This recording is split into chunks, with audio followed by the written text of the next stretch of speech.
Hi, I'm Barbara.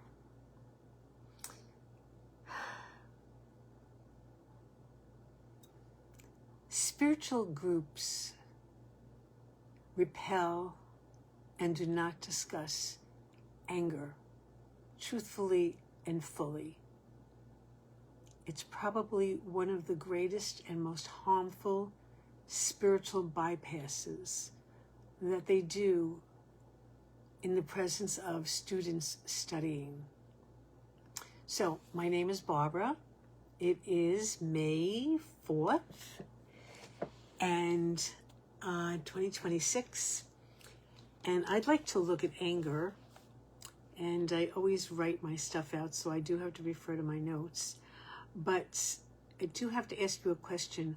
Are you judgmental of your anger and your angry feelings? Do you find others judge you when you are angry? Have you experienced people dismissing your anger or influencing you to suppress your anger as being faulty, not good, not spiritual, not appropriate, etc.? So, anger that is unleashed uncontrollably can be dangerous, for sure. And that needs to be harnessed or stopped maybe by another person. But I'm speaking about a righteous anger that is communicated, that is expressed. It doesn't have to be totally calm, but you're not acting out. That's the kind of anger I'm talking about. So, to say to a person or to a group that I am angry right now is valid, is a legitimate emotion, and really should be honored and heard and attended to and listened to. Anger, as far as I'm concerned, from where I've been, anger is an incredible protector. It tells you something is not right where I'm at right now, in the environment I'm in right now, in the relationship I'm in right now, in the community I am in right now. We don't get angry for no reason. Someone who's mentally stable does not get angry for no reason. Anger alerts you to the fact there's an imbalance. Something is not appropriate. Something is not accurate. Something is not authentic and true. And it is a real signal to us that something inside us is registering danger. Danger. I am not safe here. Something is not right. I would like to say and propose that the expression of anger is a way to own and convey to the other party, the community, the other parties, that you are holding a level of self-respect, of self-value, that you are not going to go along with what is a disturbed energetic, an out of balance energetic, and that it causes and forces clarity. The expression of anger, said calmly but angrily, that the anger is really clear, it forces a level of clarity with the other parties, with the other people. Now, they can attempt to manipulate you and not give clarity and try to distract you. But what the most important thing is what it does for you is it requests clarity. It also potentially if you're dealing with somewhat healthy people who are working on themselves, it can cause real change in the environment, in the people, in the community, in the workplace. But again, you can't attach yourself to the results. It is up to them to receive your expression, to receive your communication, to receive what it is you are expressing.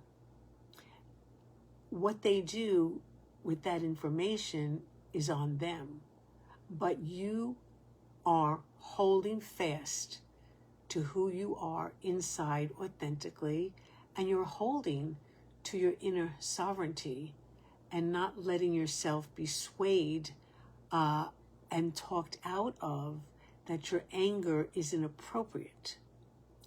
People who suppress, well, first let me go back to another thing. Anger, I'm thinking of the sword of truth of Jesus, the armor of truth of Jesus.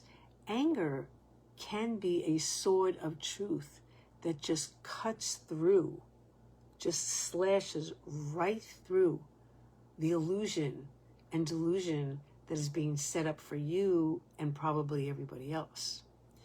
So your anger can be a real, what do I want to say? A real healing. Well, it could be the cause of a real healing, is the bottom line. It could be the cause of a real healing. But again, it's up to that person, community, to hear it and to be receptive to it and to contemplate it and possibly even get back to you and tell you what that caused in them. But to suppress anger, and I know this one, to suppress anger is to get very, very ill, to age quickly, and anger suppressed over time becomes those life-threatening illnesses. The big C being one of them. It disturbs the whole cellular energetic. The cells just go like berserk. Like, this is not truth. This is not who we are. We are divine. We are children of God. And this anger that's being stored and compressed in this muscle, in this muscle, in this jaw, if you have TMJ, which I've had, where you just grind and grind and grind away what happened during the day or what is happening in a situation. I know a lot of us have this space right here where we just clench. Usually it's at night when we're sleeping, and it happens subconsciously. It's in the subconscious. It causes the back to go out. It causes backache. It just wreaks havoc with the body. So anger is a legitimate emotion. It's as legitimate as joy. We have emotions for a reason. The emotions are flags to us about our environment, about ourselves, and they give the cue to us to take some action. It could be, well, it should be, I don't want to say should, no shoulds, but it could be first inner action. Pause, leave the situation, don't react, do the inner work about what is this anger about, be honest with yourself what it is. But the processing of anger cannot be ignored, or it just goes right in to every single layer, the subconscious layer, the etheric layer, the mental layer, the emotional layer, into the body. And then eventually it goes out into all your affairs become distorted. And I know some really angry people that walk around with a plastered smile on their face while they are rageaholics inside, behind the scenes, in their homes, in their offices. Then they come out again with their big smile, the big fake smile from from not ear to ear, temple to temple, and full of rage. And it does eventually seep out onto the family, the friends, the community.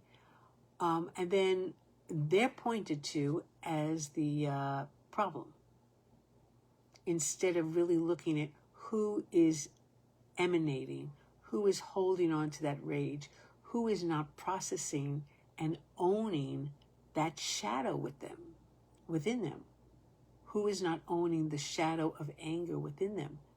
So it's not the anger that is wrong, it's how it's handled.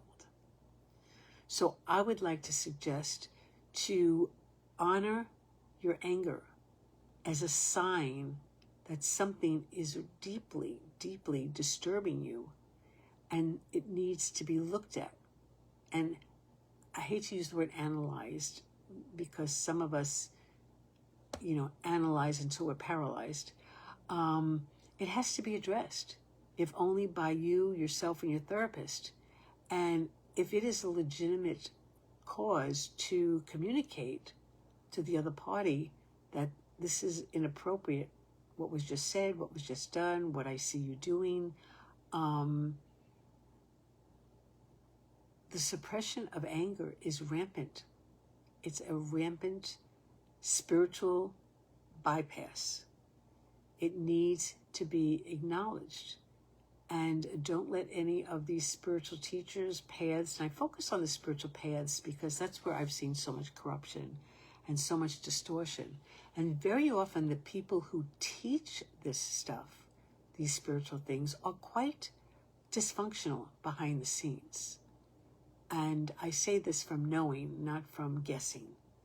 I've seen people on the stage.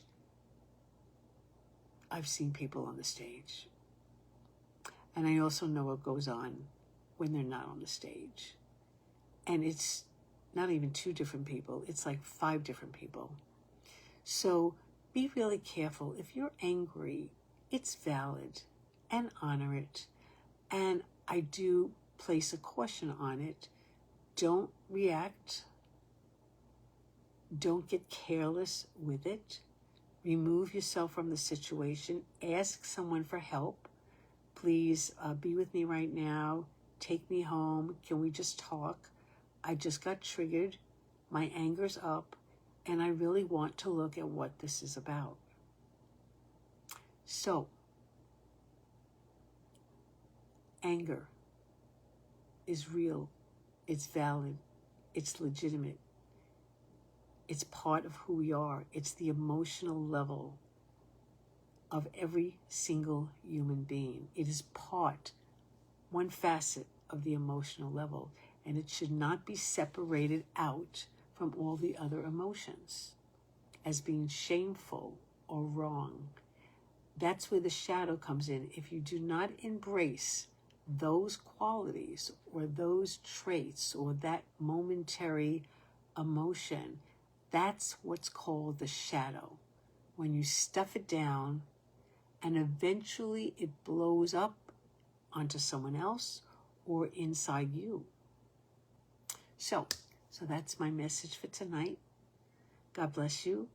I love you.